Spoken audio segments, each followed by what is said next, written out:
Hi, everybody, and welcome to another edition of the Human and Sports Performance. I'm your host, Anthony Smalls. Today, we have another goodie for you. We have Dr. David Putrino. Dr. Putrino is one of our lead faculty in the Department of Rehabilitation Innovation, and he's going to talk about the mindset, like a high-performance athlete. So I hope y'all are ready to take in the good information, and we're excited to continue this series for you. Dr. Putrino, take it away. Hi, everyone. It's nice to be with you tonight. My name's David Putrino. I work at Mount Sinai. I do a lot of different work focused on athletic performance, and the purpose of today's conversation and presentation is to talk about what a high performance mindset looks like. So what I thought might be a good idea, because I think that high performance mindset can be in many ways hard to grasp. It's hard to think about. What I thought might be a good idea is to talk through some of the things that we look for when we're working with high performance teams like the Brooklyn Nets and some of the other teams that we work with when we're deciding on drafting and drafting decisions. How do we think about mindset of athletes? How do we select based on mindset? What are we looking for? These are the sorts of things that I thought might be a really good place to start as we discuss.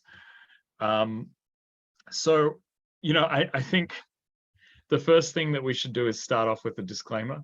And the disclaimer is going to be a pretty big one. And the disclaimer is, there is no such thing as a high performance mindset. So there is a different mindset for every athlete. There is a different mindset required for every sport.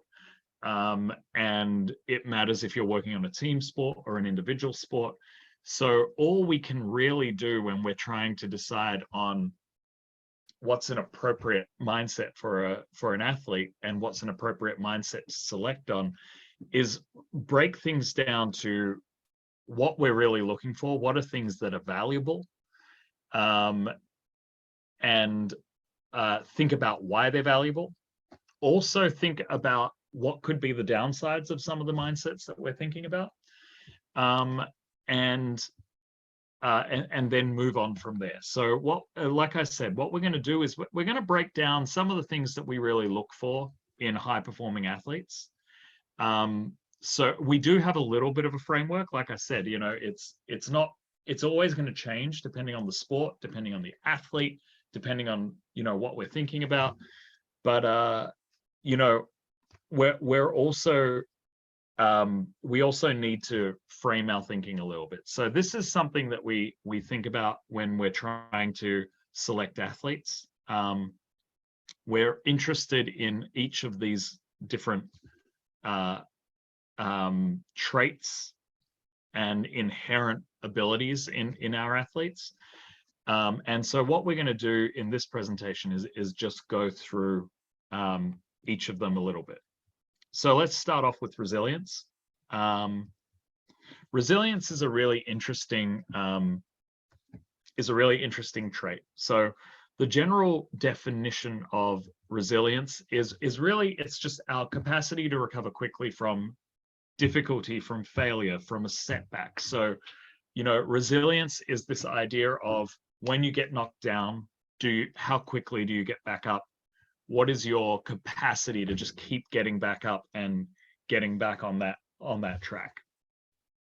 Now, one of the things that I think is very misunderstood about resilience is when we think about resilience, we often think about, we hear a lot about high performance, and elite soldiers. We think about this idea of, a lone wolf being super tough and resilient and pushing through all the difficulties. We think about it as a singular trait. Some people have it, other people don't have it. It's hard to teach. You've got some people who, no matter how many times they get knocked down, they will just get right back up and stay on task. And you've got other people who get hit once and they stay down. And that's the mainstream picture of resilience. But I think what is actually really important to think about is, although we think about resilience when we're selecting athletes, we also think about the fact that there may be more to the picture of resilience than just an individualistic trait. In fact, I think recently we've started to weaponize resilience. We've started to tell people they're not resilient enough, without a full understanding of what that statement might actually mean. And really, when we actually focus in on the more recent literature, the more recent research that is emerging in the field, we get to see that resilience isn't a singular trait at all. It's actually a social resource. So what can make people more resilient is creating a culture of psychological safety in the team that you're operating in. So what we've learned is that when you make people feel safe, they are much more likely to get up once they've been knocked down, recover from failure, and be able to push through no matter what. So what we find interesting about this trait is that most people who understand the most recent literature also understand that if you have a strong culture within the team that you're building, it's better to have a strong culture and a bunch of people with different levels of individual resilience, because the understanding is that your strong culture is going to make everybody highly resilient, than have a bad culture and a team of individually resilient people. Because people who are less resilient might have other strengths, and your strong culture will effortlessly make them resilient. Whereas individually resilient people may be individually resilient, but if you have a bad culture within your team, you're going to immediately make them less resilient. And we see this happen over and over again in teams that don't work on their culture. That you can have champion players come to the team, and they break down, and their performance suffers because of the culture of the team.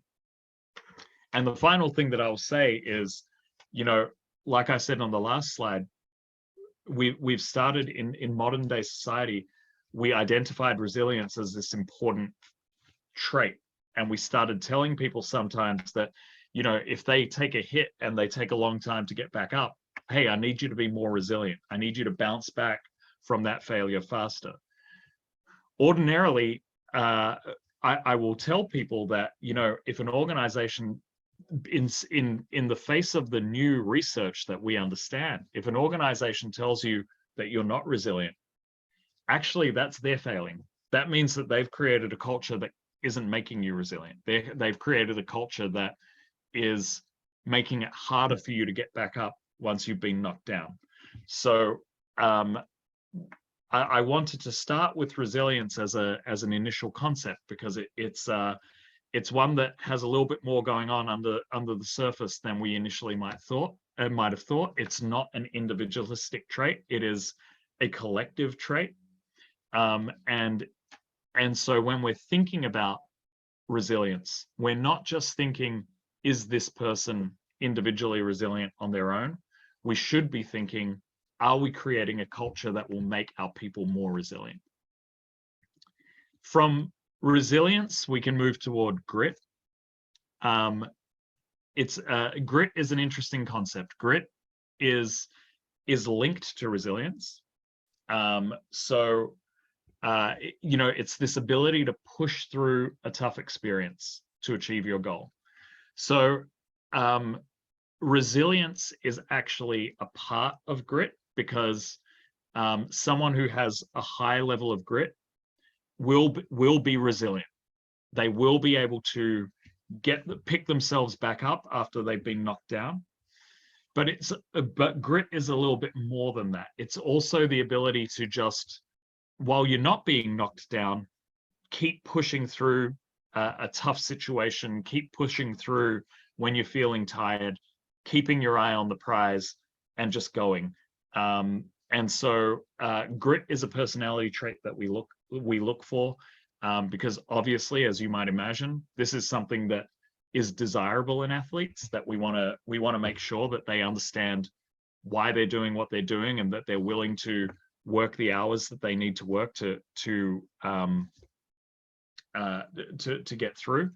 But with every one of these traits that I'm going to present as they relate to a high performance mindset, I also want to pull back a little and talk about how they're not always the most positive traits in the world, right? So they can be super positive, but they can also be there can also be a dark side. So let's talk about the dark side to grit, because it doesn't always, if you have someone who has a high level of grit, it doesn't necessarily always mean that it's a positive thing. And in this particular case, the dark side of grit is if you've got someone with too much grit, these are the ones you need to watch closely, that make sure that they don't burn out, make sure that they're not overtraining, make sure that they're not ignoring a little niggling injury that could quickly become serious and take them out of the game, whether they like it or not, regardless of how much grit they have. This is the dark side. So this is, if someone has too much grit, this is where it can affect their performance. And this is what you have to watch out for. Now let's move into sport intelligence. So this is a relatively new trait that we think about a lot. We haven't quite gotten a handle on exactly how to perfectly define sports intelligence, but really this is dependent from sport to sport. Often what we talk about, rather than sports intelligence, is we will replace the word sports with the sport. So football intelligence, basketball intelligence, soccer intelligence, but really what we mean by that is there are players that just have an innate understanding of the game. They can watch the flow, they can pick it up, they can predict where someone is going to be before that person even knows that they're going to run over. And so this is something that is highly desirable in players. To date, like I said, this is a new concept, so we're still working it out.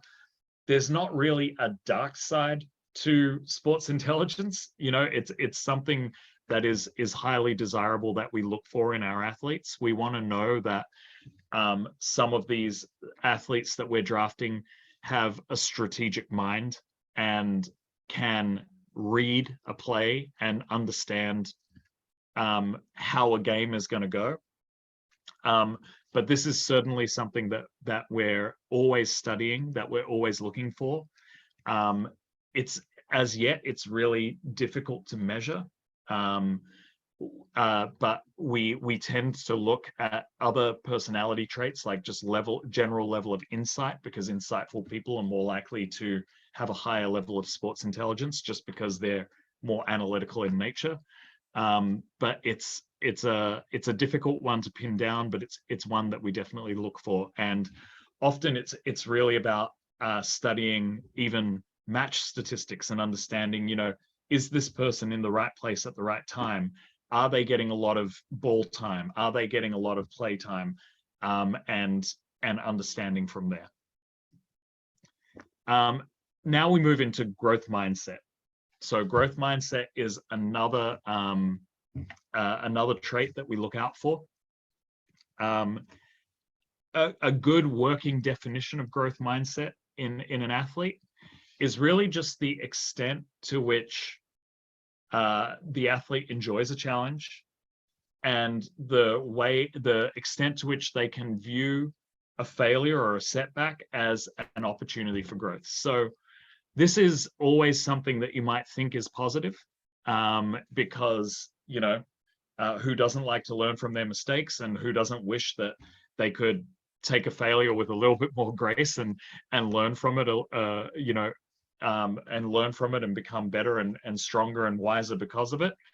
And so for the most part, I will say that growth mindset is something that we really admire in our athletes. And it speaks to their level of coachability. You know, they're not going to have a tantrum if something goes wrong. They're going to listen to the coach, and the coach is going to say, okay, you see that went wrong. This is what I need different from you, and off you go. There are a couple of things that we watch out for with growth mindset. There is a little bit of a dark side. The first is that someone who is really bought into growth mindset, so really scores high for growth mindset, they do have a tendency to shrug off failure to a level where they just think that all failure is trivial. It's no big deal. You know, I'll get it the next time. In the meantime, I learned something. And following on from that, you know, one thing we watch out for is individuals who might put, you know, that as we mentioned, failure is growth. They're learning from their failures. Their coach is teaching them. They're having an experience that wasn't great, but they're growing as a person. We always have to watch out for people who are going to take the failure and put their personal growth ahead of the team objectives. So they're going to say, you know what, it's not such a big deal if we lose today because I'm going to learn something and I don't much care about what happens for the team. So these are things we look out for as we're evaluating, you know, what someone's potential is and how much growth mindset that they have. Like I said, this is almost always a positive thing, because we want players who are going to be coachable. We want players who are going to listen when feedback is given. But if you swing too far in one direction, it's not always the most positive thing. Moving on to agreeableness. So agreeableness is, again, it's something that sounds like, hey, who wouldn't want all of the agreeableness? You know, so agreeableness is putting your team and your team's needs before your own. It's putting others before you. It's making sure that you're a team player. So agreeableness, we often think about it as a positive trait. And for a team, it can be a really good trait. But there is a downside as well, as with all things. Does anyone want to have a crack at what a downside of agreeableness might be? Elijah, what you got? Thinking, kind of hard. It is tough. It is tough. So if you think about, you know, because I think a lot of these lessons aren't just for sports performance, right? They're just for general performance in daily life. So if someone's always putting the team first, what might they not be doing? Growing as an athlete themselves. Exactly. Spot on. So often when we see people with too high a level of agreeableness, they will sacrifice personal growth for team success.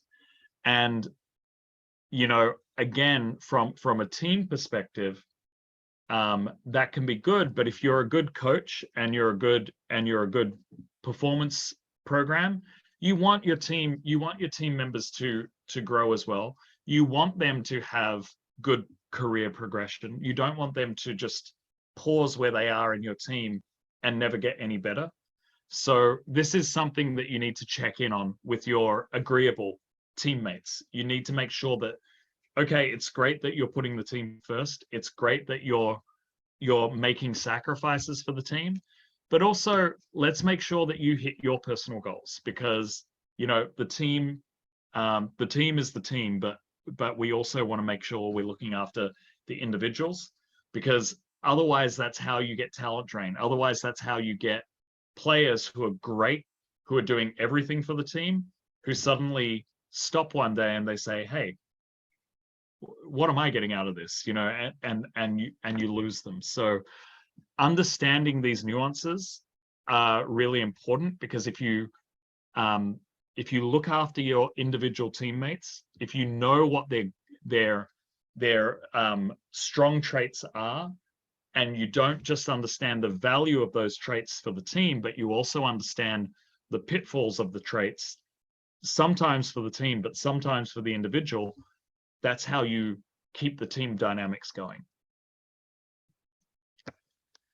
So now we move on to openness, which is one of the last ones that we will discuss. So openness is a trait that is often quite positive. We think about openness in terms of a trait as just how open are you to new experiences, new concepts, new ideas. And this is typically a really great trait to have as an athlete, because what you have with with athletic performance is athletes are often moving around. They're moving to new situations, new teams, new locations. So if they score low on openness, it's going to be very hard for them to embrace and adapt to change. So, let's say they're playing in one team and they get transferred to another team, and the coach does, the flavor of Gatorade changes, right? They're not going to be able to accept that if they're scoring low on openness. Whereas if they're scoring high on openness, they're going to say, well, lemon was good, but orange is good as well. It's not going to phase them as much. It's not going to take up a lot of cognitive energy. It's not going to stress them out that things are changing.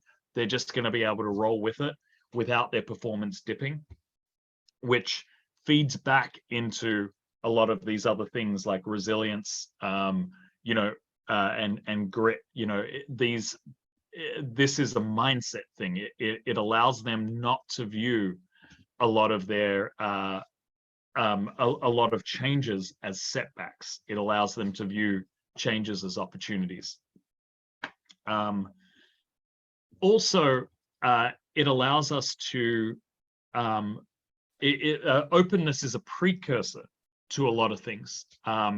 So openness is a precursor to creativity, and creativity can be incredibly powerful and a powerful attribute for athletes to have. I've been defining all of these traits as we go. I just wanted to give a quick working definition of creativity. So creativity is, I'm speaking Latin now because it's late in the day. It comes from the Latin of creatus, and that means to make or produce. Typically, we will also have the proviso on the definition of creativity that you're not just making or producing something new, you're also creating or producing something that, you're making or producing something that is useful, which that's always the trick, right?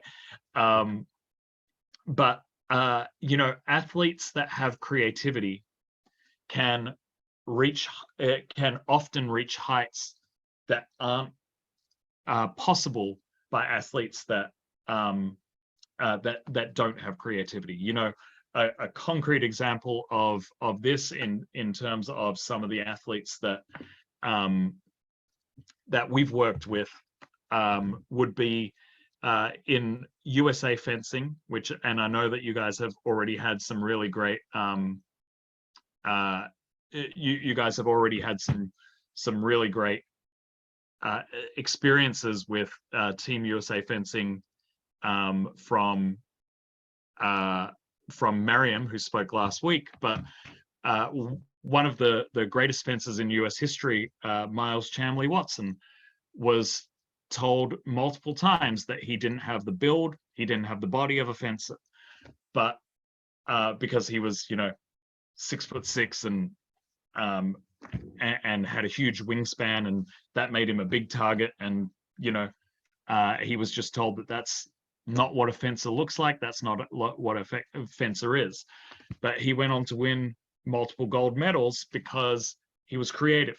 He was able to completely change up the way that the sport was played. He was able to score points in ways that nobody had ever thought that you could score points in the sport of fencing, because of his ability to be creative as an athlete. But I guess you guys are probably getting the hang of things now. Oh, and one more thing before we move on to the dark side of creativity. why do we want creativity? Why does creativity even exist in our brains?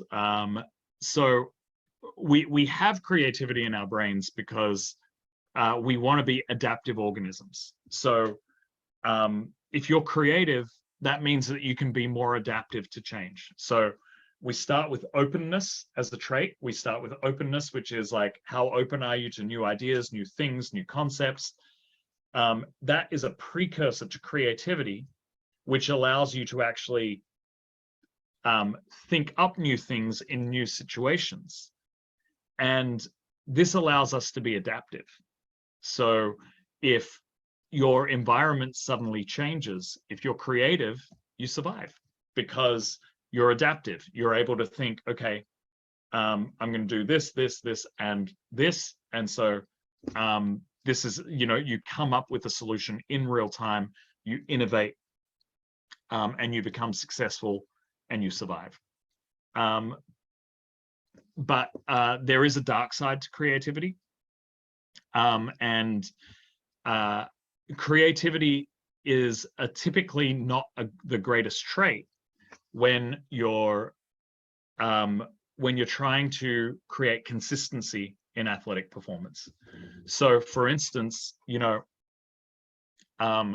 if you want someone, if you're working with an ultra endurance athlete, you may not want creativity. You may not want them to be running down rabbit holes in their mind about how they can best, pedal the cycle several 100,000 times. What you want is for them to keep their mind in a very singular space and perform in a highly consistent way over and over and over again. So on the one hand, that's a situation where you might not want creativity. Another situation where you might not want creativity is if you're part of a team and the team is in a flow state, the team is just crushing it. They're winning game after game after game. At that point, you probably don't want to mess with it. What you want is consistent behavior in the team that keeps them winning. And so in a situation like that, you may want to be dialing back the creativity and focusing on consistency. So these are just, again, things to think about with all of these traits, where one of the biggest mistakes that I think we make when we're thinking about how to draft a player and how to build a team is we're incorrectly always categorizing these traits as wholly positive, but they're not positive. They're not always positive. It depends on what your needs are, and the needs of a team and the needs of a sport are always changing. So this brings us out to, okay, what's the best mindset? What's the best mindset that we can have? So, having heard all of this, what do you think are some questions that are most relevant to determining what the best mindset is? Because I think what we've probably learned is at this stage is there's no perfect trait that makes a perfect athlete. We've talked about a lot of the most common traits that are measured when we're drafting athletes for professional sports teams. So what should we be factoring in to our decision as we're selecting athletes? What do you guys think? The athlete's ability to grow. Yep. So where the athlete might be. Anything else? I mean, let's start really big. Elijah, I won't force you to answer all the questions. But let's think about things like, I mean, let's start big. The sport. Is it a team sport or is it an individual sport? Do you want the same mindset for an ultra endurance runner as you do for a member of an NBA team? Or do you think that a member of an NBA team needs a different level of cognitive abilities to perform in a team environment than someone who is going to just run for 120 miles and not speak to anyone else? Probably different traits. So the sport matters. Whether the sport is an individualistic sport or a team sport matters.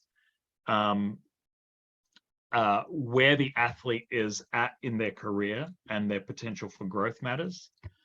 I think one of the other things that we always need to think about is this concept of performance fit.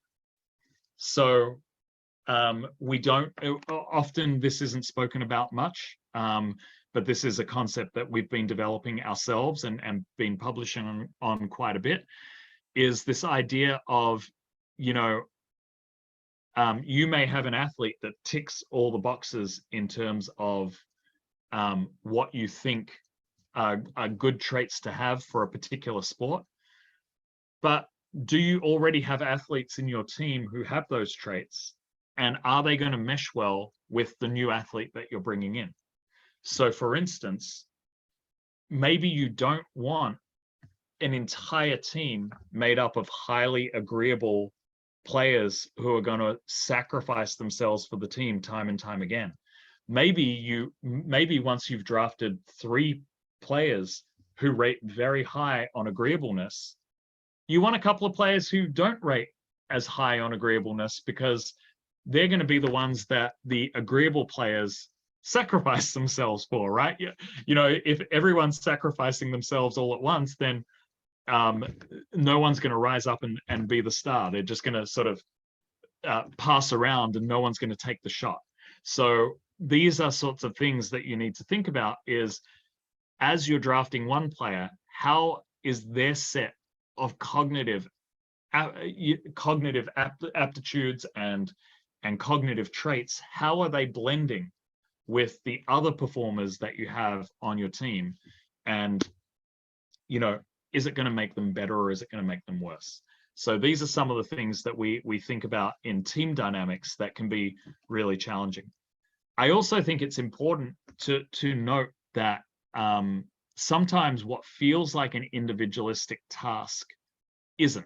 So this was actually one of the first high performance projects that I ever got to work on. And it was, you know, when I say I got to work on it, I got to sit in a room and be quiet while all of the other performance scientists worked on it. But this was Project Stratos that was done by Red Bull. This was about a decade ago.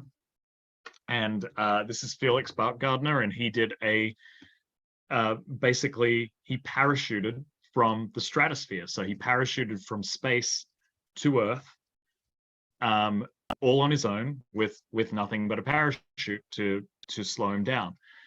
This was an extraordinary feat, and Felix is a skydiver. You know, he was incredibly adept at this sport where you jump out of a perfectly good plane and you parachute to Earth, which might feel a lot like an individualistic trait. And when he had done it previously, it most certainly was. What was interesting, and what was one of the things that I really took away from the experience of working on this project, was there was an initial really tough adjustment period to working on this project, where we almost pulled the pin and didn't do the project, because Felix was used to being a solo player, not a team player. And there was no way that this project was going to work without a team approach, because it wasn't just, hey, I'm going to jump out of a plane and my skill as a skydiver will do the rest. It was, I need to get up to the spaceship. I need to have comms. I've got to have people in my ear telling me the exact right time to drop out of this pod. I've got, you know, a whole bunch of procedure that I've never done before. I've got to have people telling me when the right time to do X, Y, and Z is. And he wasn't used to any of that. And he had to shift his entire way of performing his sport, which is a high-risk sport where there's very little margin for error, as you might all imagine.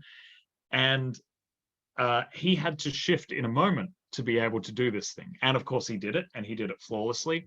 But it was really fascinating to me to see how what could seem like such an individualistic moment was really a collectivist moment. And sometimes you will be primed for failure if you misunderstand whether or not a sport that feels like it's obviously an individualistic sport is actually a collectivist sport. It requires a team approach, even though it looks like it's a solo experience or a solo enterprise. So I just wanted to throw that out there as something in the sports performance world that we're always looking out for, which is what feels like it's an individual sport, but is actually a team sport, because then all of these team dynamics come right back into play, and you need good performance fit. Once again, you can't just have all the focus on one individual. So I just wanted to, talk about the fact that this is an area that is always ongoing. We're always thinking about what are other traits that we need to think about, and how should we think about them.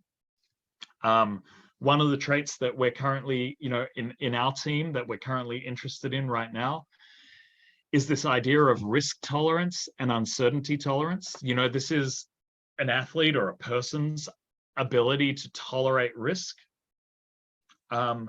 This ability can be, the absolute difference between whether or not someone will succeed or fail at their sport.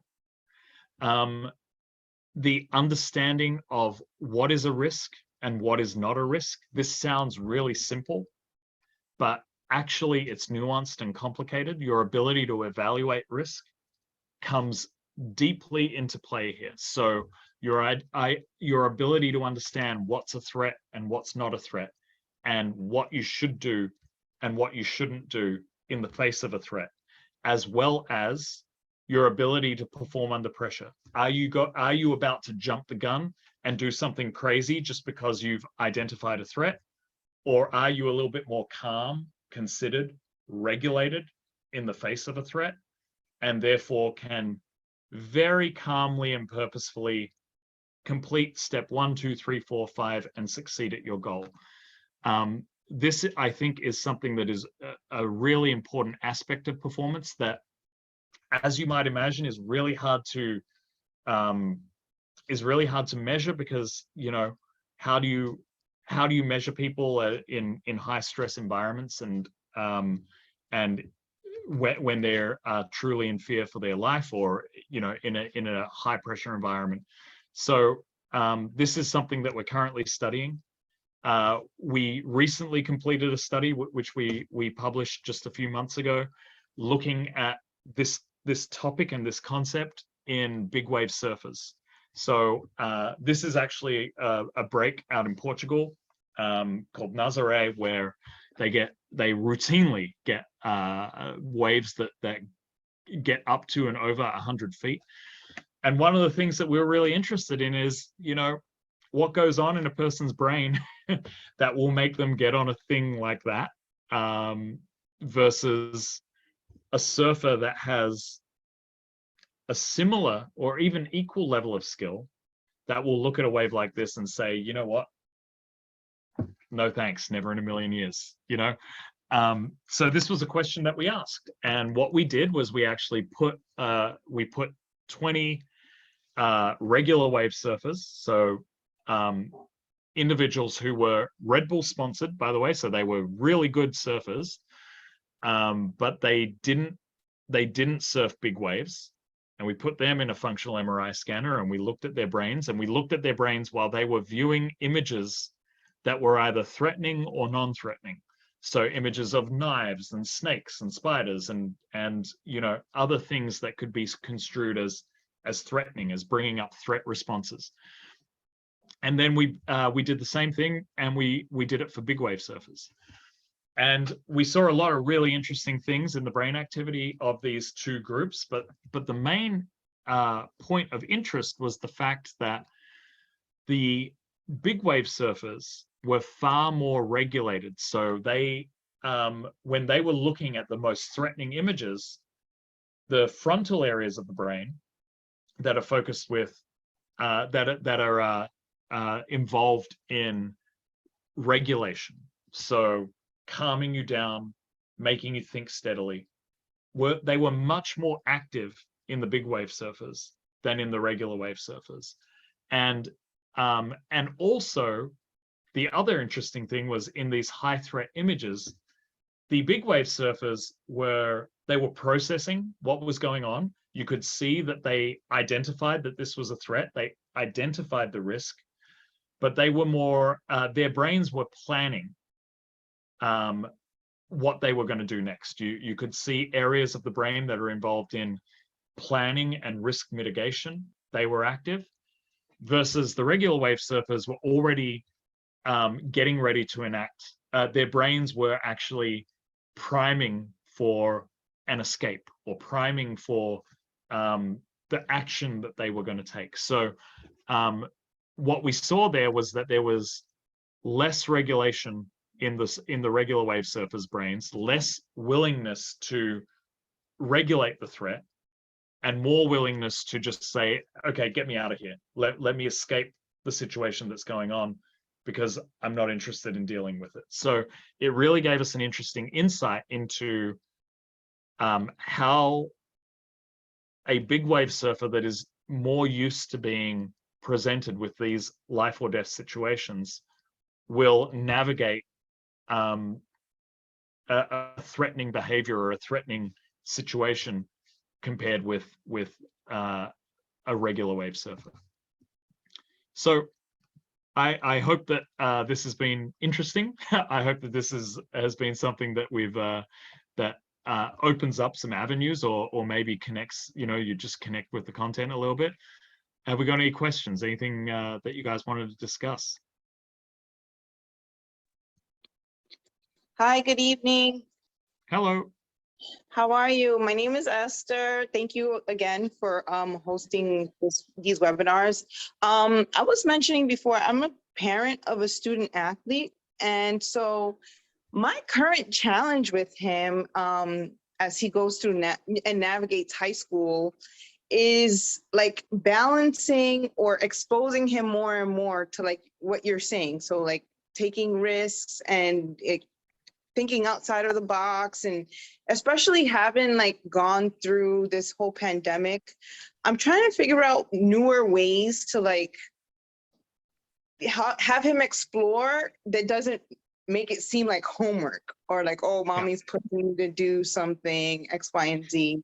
But like, how do I navigate like just continuously keeping him on the path to develop him, challenge him, and also kind of make it fun for him as well? What do you suggest? And thank you. I mean, it's a great question. It's a tough question to how to keep people on, on task, especially if they feel like what they're doing is repetitive or boring. When we were talking about the concept of creativity and the concept of getting out of your box, getting out of the box and getting out of your own head, I think that, the best answer that we have for that is a whole lot of diversity. So, putting him in new situations, giving him cross training. So putting him into, okay, you know what?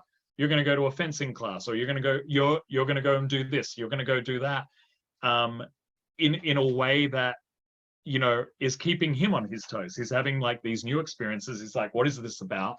But they're, and not to say completely random experiences, but having a think about it and being purposeful. So it's like, okay, well, how can I work on his balance in a way that is completely different to him, that is going to be fun, but isn't going to feel like work. So we're going to go rock climbing, so you can learn a little bit about weight transfer, and you can learn a little bit about how and a little bit about body awareness and how to put things through your body.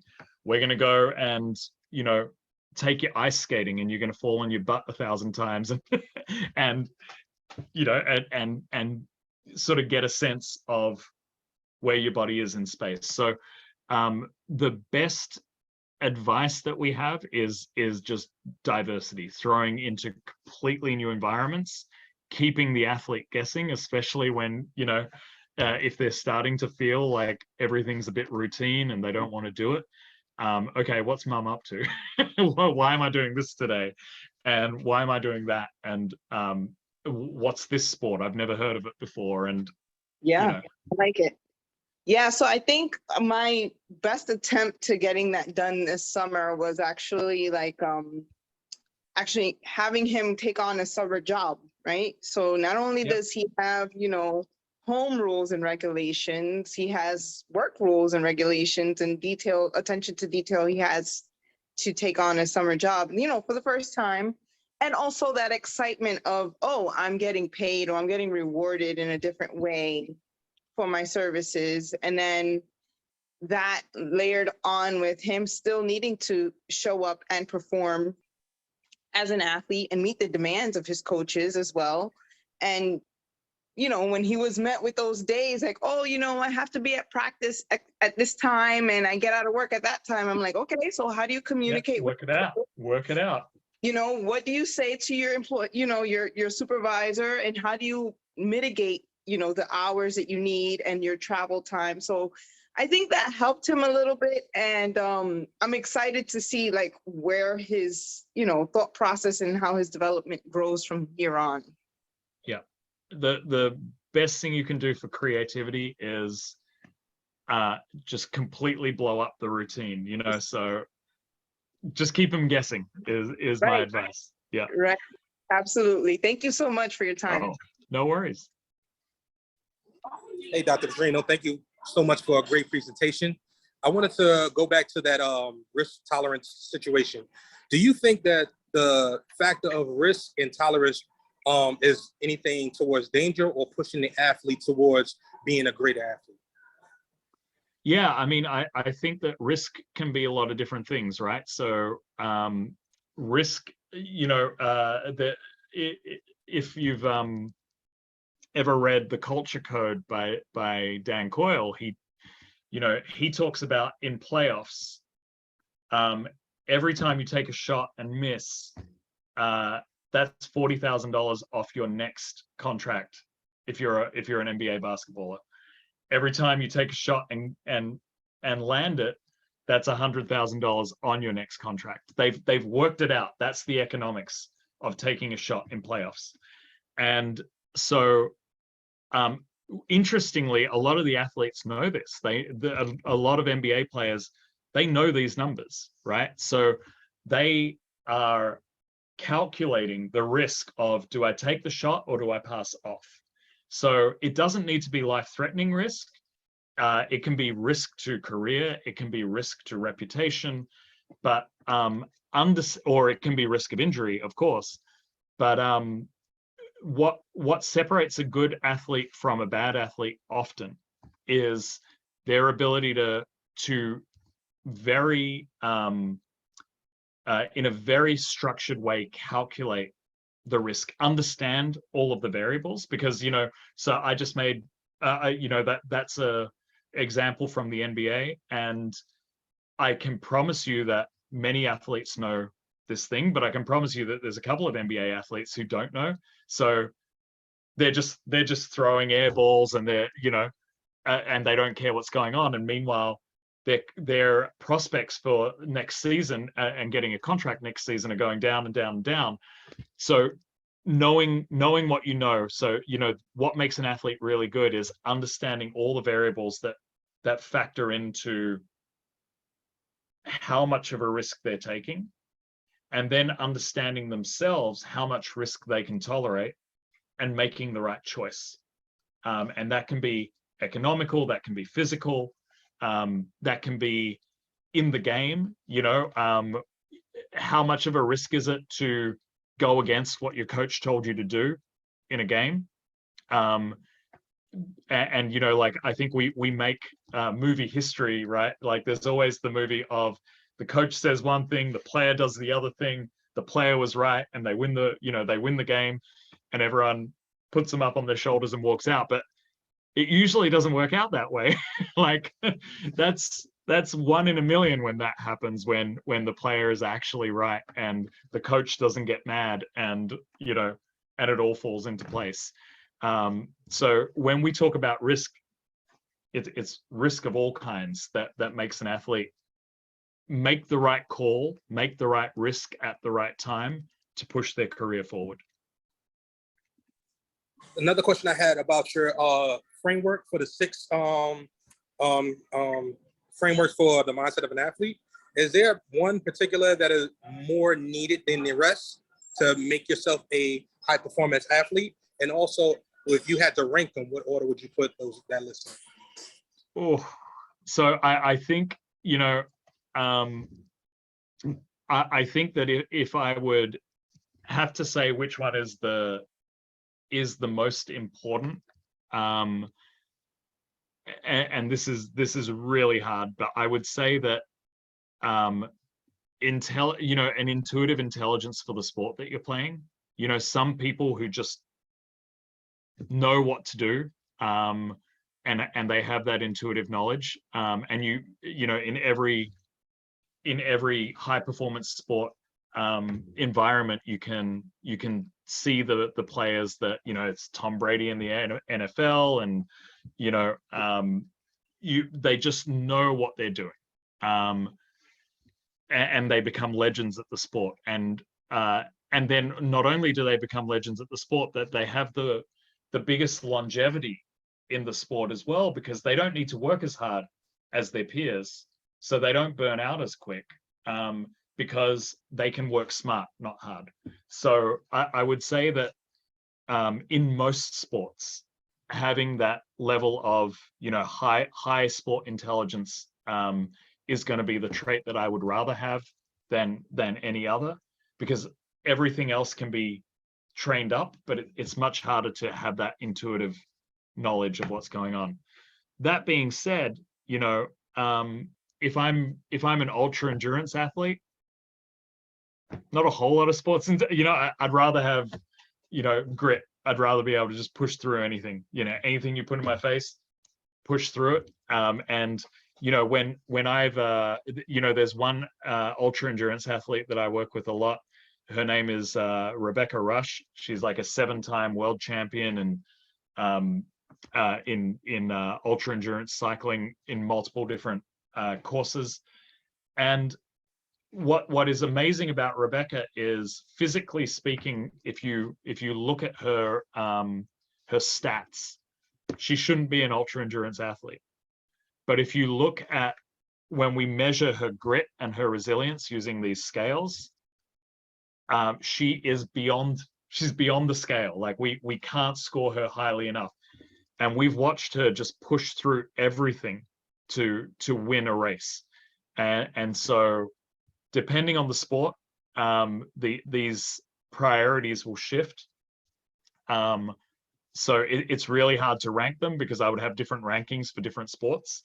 But in team sports, I definitely think that sports intelligence is super important, probably followed by agreeableness, because you want someone who's really easy to work with. If you've got someone who knows the game and then is a team player, you've got a champion leader, and they're going to go far.